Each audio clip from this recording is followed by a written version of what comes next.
Having awoken to the collapsing ecological state of this moment, beginning to touch our grief, beginning finally to thaw out of paralysis as we recognize all the forces of denial that prevented action, we come to the edge of despair at the sheer enormity, the vast and multiple confluent crises. We see the weight of it on each other, and most especially in the eyes of our youth.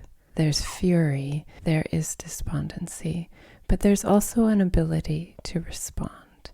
There's bargaining, but there's also tremendous creativity and resourcefulness.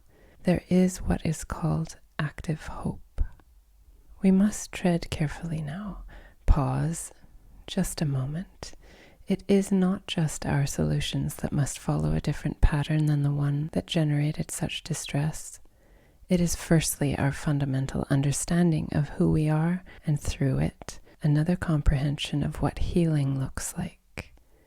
If we have witnessed what appears to be spontaneous healing, we may already have an inkling of this. When we say, "This is collapsing, this is failing," when we hear that our economy uses this much energy and material, and the toxins, the pollution, the emissions, the human pressure is just too much, that we are a pox on the planet wherever we go, and to sustain our lives, we'd need multiple planets, that the answer is to discover, to innovate, or to suffer, to be deprived. Wait. There are assumptions beneath those narratives, and now we must look squarely at them and see a bigger picture and a smaller one at once. Here is what I mean. Though science has come to see and to name and to prove so much, still much of what is unknown, even magical, outside of that way of knowing. Even as science spirals around of late to recognize and ratify the inherent wisdom of ancient indigenous traditional knowledge and to affirm ideas that came from the margins of dominant culture, we see that the possibilities will surprise us. There really is life in the soil that holds the carbon cycle, water cycle, life cycle.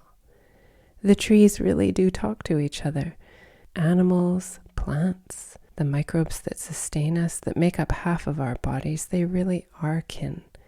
We have proof of ways of being and knowing that other cultures with other patterns took for truth and lived by.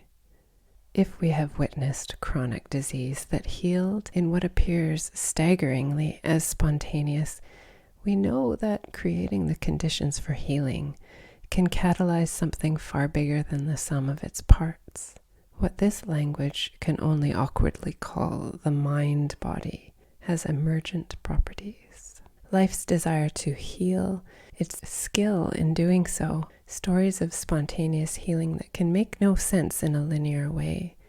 Some people say that what we think of as diseases are actually psychosocial in nature.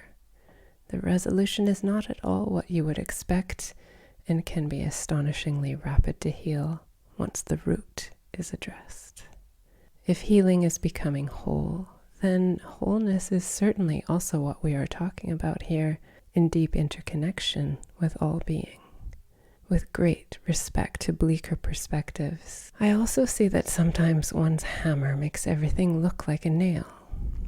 We must be careful of unintended consequences which track patterns stuck in the conqueror model, the discoverer mode, and then to watch out to see who profits by it, who benefits from our fear. We must act, urgently so, but in reinventing the fundamental pattern, we also must address how we see our bodies and the earth, knowing that we have the capacity to restore a lush landscape that brings back rivers. That is regeneration that probably is not being accounted for. So, yes, to touch our sorrow, to face what is, to move into action, but also to recognize that we are part of something bigger with a tremendous and unknowable capacity for healing, for life.